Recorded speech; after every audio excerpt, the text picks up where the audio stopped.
Please help me get President Trump's attention with this video. As you can tell, this is my free speech moment. No fear, no frustrations. I'll just read this. I lost my country. Don't lose yours. I appeal to President Donald J. Trump on behalf of Haitian and other immigrants. Not because I voted for him, and not because I am terrified of the wrath of family members who may get deported, as if they didn't warn me that a vote for Trump would be a vote for their deportation. But let's be honest, no one could regard this as being prophetic. Plus, my vote was not primarily about immigration. My vote for Trump can be described as a doctor who suggests removing one of your testicles to treat your toothache. And you say, I'll come back another day. Maybe he's having a bad day. But when you return, he proposes removing both testicles and possibly your penis too. Therefore, it's very easy to choose the doctor who just wants to remove the bad tooth.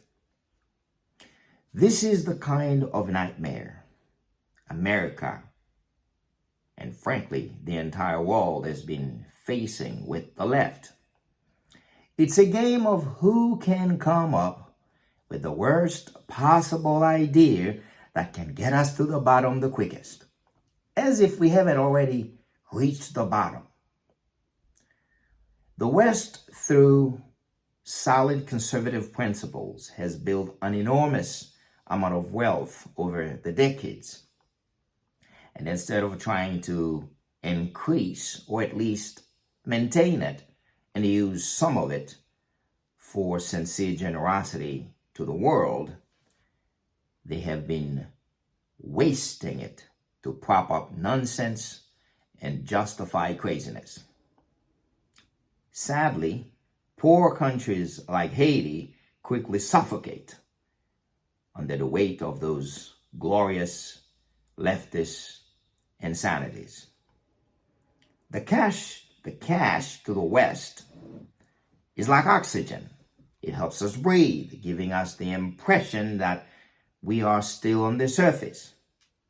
But if it's ever gone, which it can be, believe me, we'll quickly recognize that we have already been sitting at the bottom for a while.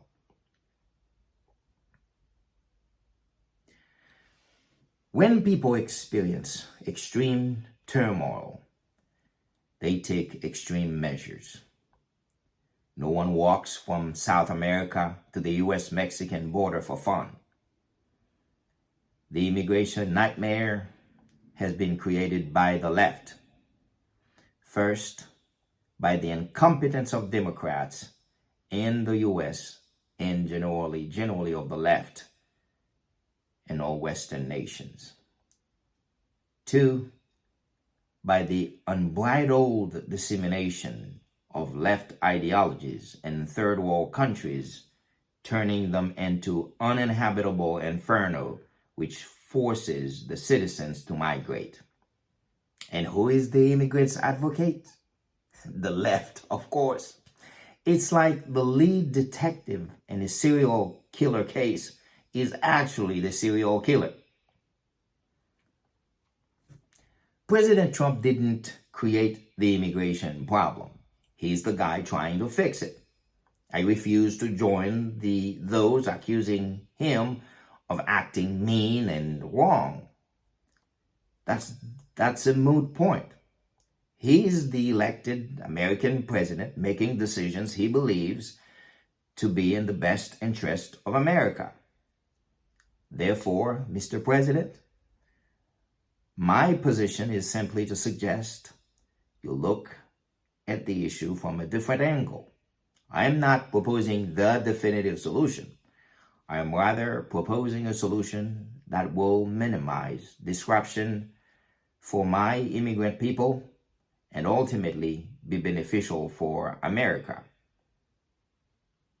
Acknowledging America's leading economic status, I request that you along with the majority Republican Congress, provide a pathway to legal status for those already here in the country.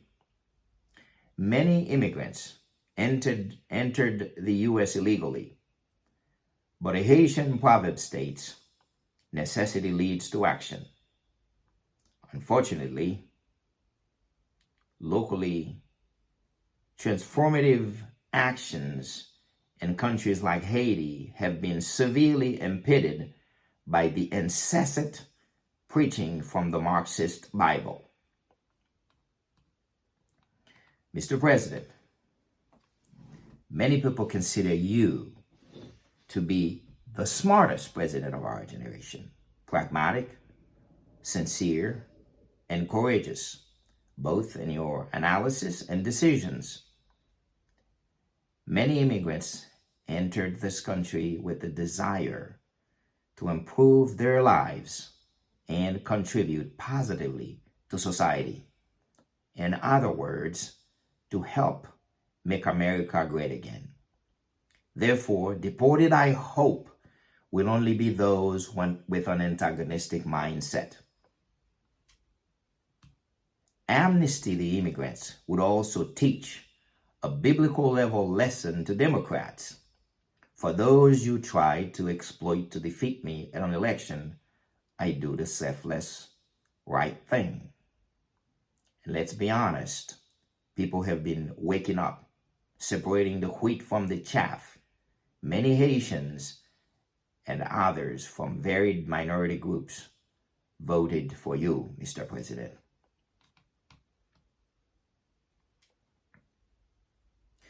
To my fellow immigrants and advocates, I suggest this is not the time to confound privilege with rights.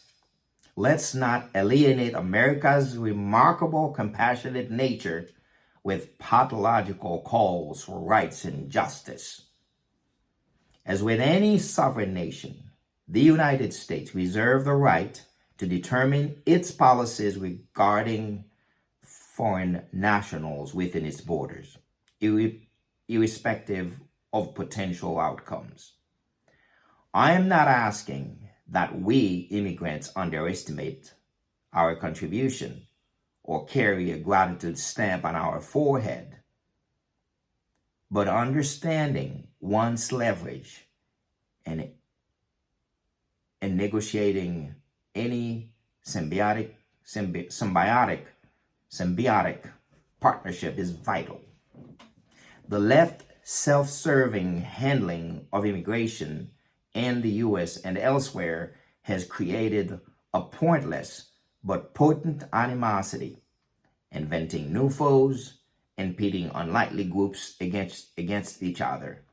For the left, nothing to grab and hold onto power is off limit. I also appeal to President Trump to help restore my motherland, Haiti. I am not asking for Haiti to become the 51st state, as that place is already taken by Canada.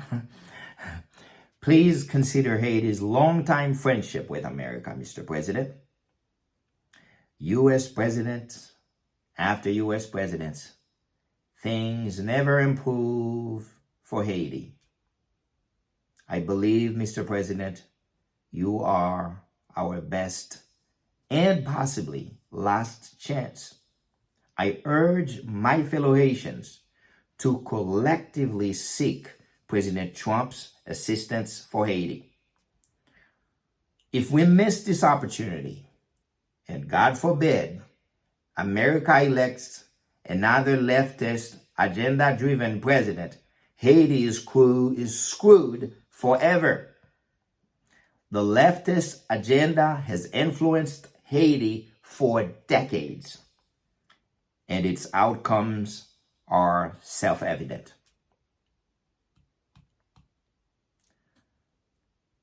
To help everyone, I'll describe this to the best of my ability.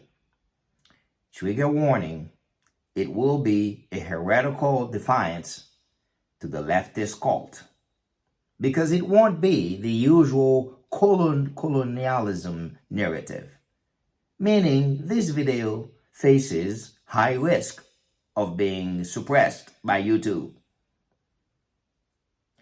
Over the last decades, Marxist, socialist ideologies have gained a monopoly in Haiti's political discourse. And anyone who has dared to acknowledge it being responsible for the country's deepest chaos has been viciously belittled as too dumb or too evil. Here, we need to connect the dots. Democrats control cities and states in America. Americans, I lost my country. Don't lose yours. Before embracing Marxist liberal ideologies, Haiti was ruled by a father and son dictatorship, Papa Doc and Baby Doc, for 29 years. Today, after 39 years, we realize that freedom to soak the minds of the Haitian public into liberal socialism was the primary goal for toppling the dictatorship. Was it worth it? Those fresh utopian ideas that ignited the population's rage and served as the main emotional fuel to power the revolution against the Baby Doc. How well have they served Haiti? The gospel of the oppressed versus the oppressor, according to St. Mark's, invaded all corners of Haitian life. The farm, the marketplace, churches, particularly my own Catholic church, all the political parties, mechanical shops, restaurants, grade schools, and universities. One university in the capital, Port-au-Prince, has been the chief disseminator. Lots of Canadian trained professors.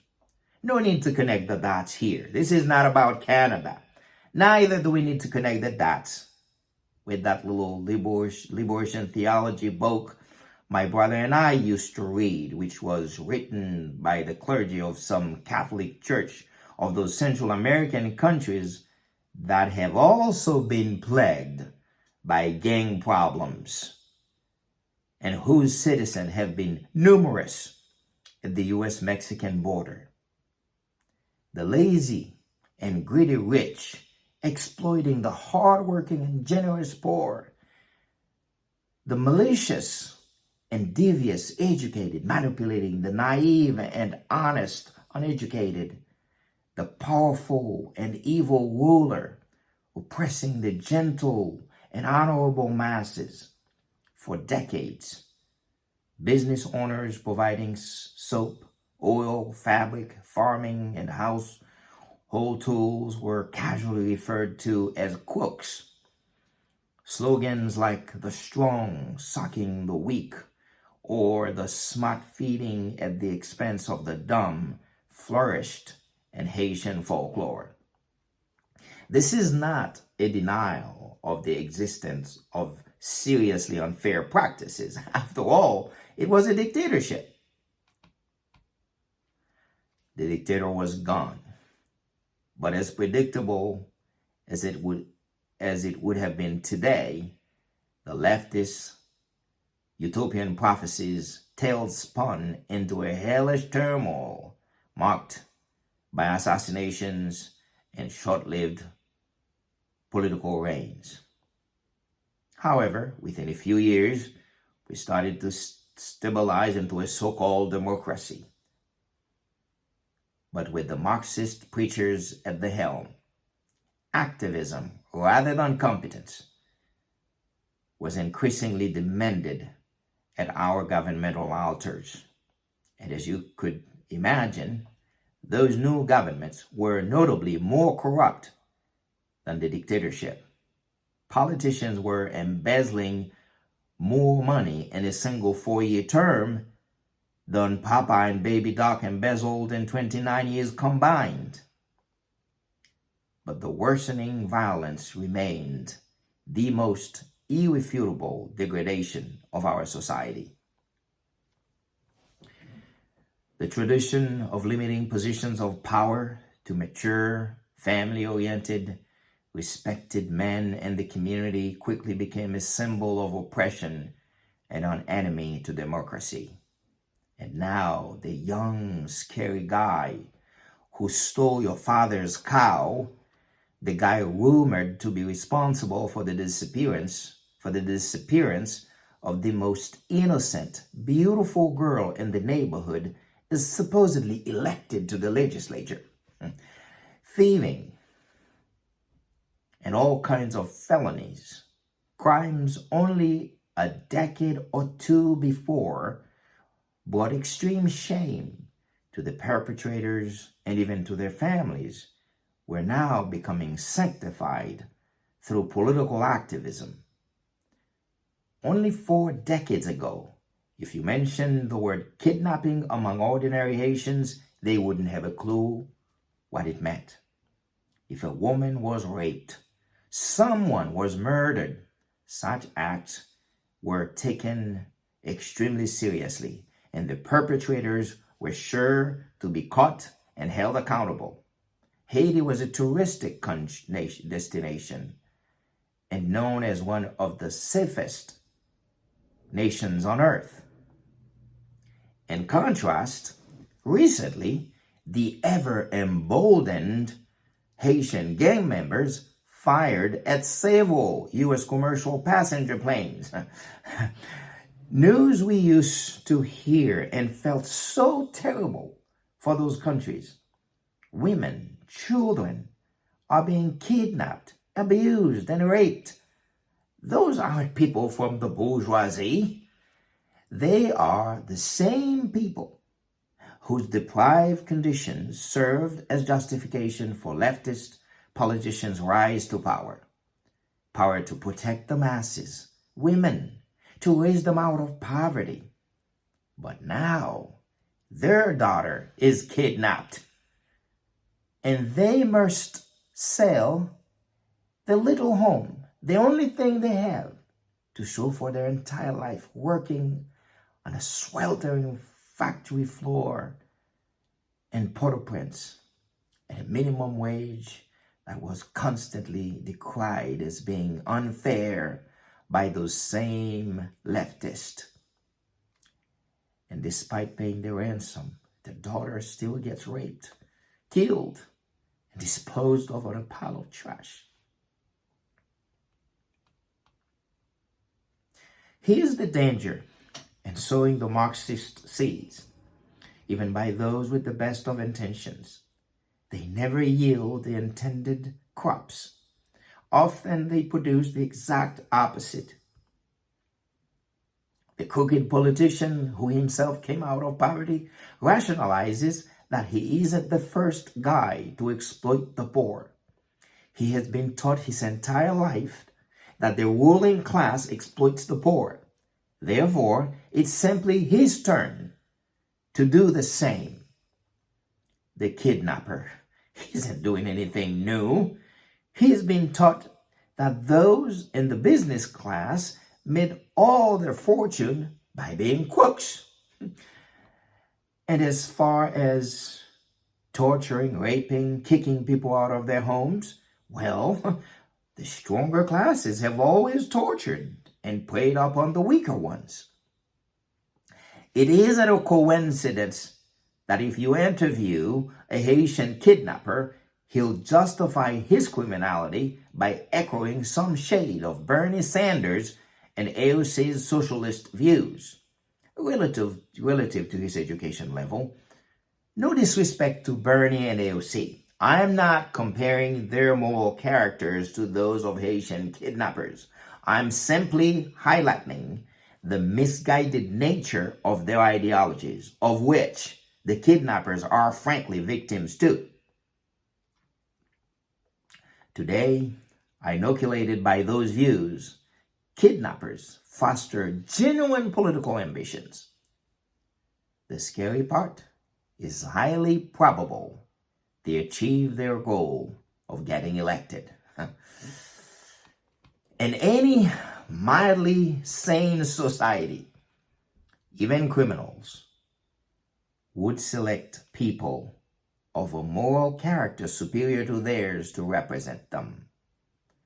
But the moment the criminals, and worse, everyone else, think that moral character no longer matters, that anyone can be selected, your society has officially become a dark, hopeless, and hellish desert, as Haiti is quickly becoming. And if you have been paying attention, that is, everywhere leftist ideologies have become the main guiding principles. And that's why I once again warn my fellow Americans, I lost my country, don't lose yours. But there are those who often argue that the problem is because we have yet to establish a true Marxist socialist government in Haiti. That is like having a crisis of adolescent drunkenness, and you decide that the best solution is to enlist the group that has spent decades advocating in favor of adolescent consumption of alcohol to help fix the problem. Now, before you characterize my position as some dictator fanatic, let me assure you that I consider well-functioning democracies like America, especially where conservatism is still valued, to be the best form of government. So let me use a little allegory to clarify my position. A mean pit bull roaming the community is chasing your 6-year-old daughter. A random group of guys catch the pit bull and rescue your daughter. The group comes along, tells you the story. You thank them and give them something special, and they go their way. Overwhelmed by a mixture of shock and gratitude, you forgot to ask them what they did with your daughter. By the time you realized it, they've been long gone. That's when you find out that after they rescued your daughter from the pit bull, they tossed her inside an enclosure filled with hungry lions. I'm not asking that we bring back the pit bull to town, but if we are serious about solving our problems in Haiti, we must start with the truth. And that is, one pit bull chasing kids around town was a much less severe problem than a gang of malintentioned random strangers tossing kids inside of enclosures full of hungry lions. We have all seen the news. I'm not going to pile on here. However, it would be negligent to discuss Haiti's challenges without addressing the role of the United Nations and, you guessed it, USAID. Those organizations significantly influence Haitian politics. Please consider the following. When the UN arrived in Haiti over 20 years ago to assist in restoring peace and stability and to improve living conditions, the issues of kidnapping and gang violence were only mildly a thing right at the very early stages. The Haitian government then still exercised complete control over the capital, Port-au-Prince, with all the residents occupying their homes. In contrast, today, gangs control about 85% of Port-au-Prince, causing significant population displacement.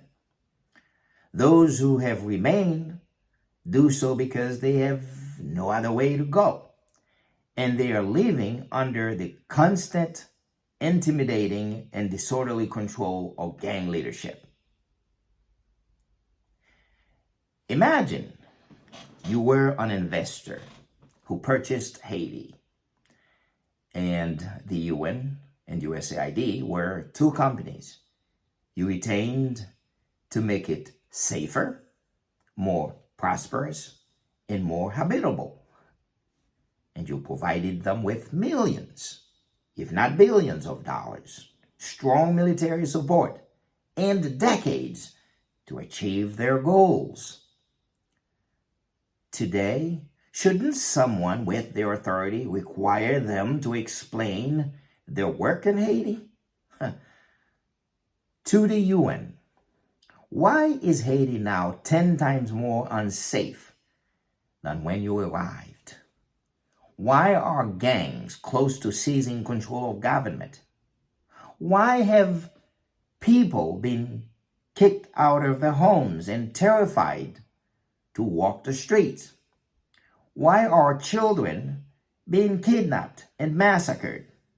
Why 10 times more women have been mercilessly tortured, raped, and killed? Why have flights over Haiti been suspended for safety concerns? Why are people fleeing the country by any means? If there is one journalist from the legacy media still left with a shred of integrity, go and question the UN about Haiti.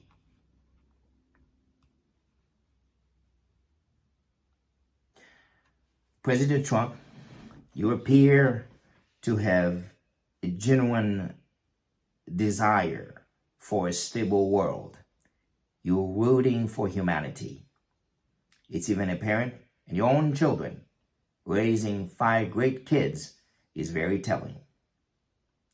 It was so striking to watch you, the commander-in-chief, directly telling kids, don't do drugs.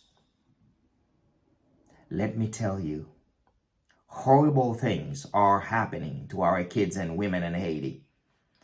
Previous U.S. administrations, the UN, USAID, don't care. And according to many, they might even contribute to our misfortune. Very plausible for people trying to impose an anti-humanity agenda on the world. Mr. President, I hope you don't find it a waste of your time and your authority to help get Haiti out of that morass. I also hope that you and your administration find that the most human thing to do is to not deport those peaceful, law-abiding individuals and families seeking refuge under the protective and bountiful wings of America. And to so many Americans, I say, your outrage is justified. We can all agree that both securing the border and removing dangerous individuals are sensible actions by the Trump administration. But I also hope that the sympathetic light of your hearts can show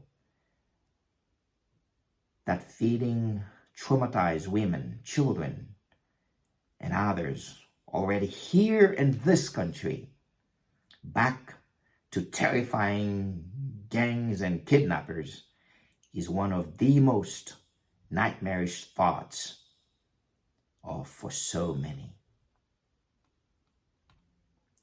I'll suggest a few solutions I believe will eventually be beneficial for both Haiti and America. Number one, that President Trump help unite surrounding countries even through threats of sanctions against the Haitian corrupt system. For example, from mayors to president, along with cabinet members, the first act of Haitian officials upon taking office is relocating their entire families to a safe country, Canada, the US, the DR. At the first sign of a headache, they fly out of the country for treatment. Countries must refuse to house spouses, fiancés, girlfriends, and non-adult children of those officials. Family members should only be allowed brief and only for leisure visits, but not for health care, education, or as a respite from gang violence. It's probably politically incorrect. Surrounding countries should only provide medical treatment to Haitian officials for conditions that are both severe and rare.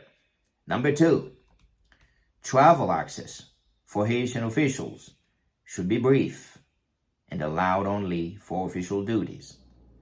Such measures could ease up after they help establish safety in Haiti and stop the corruption.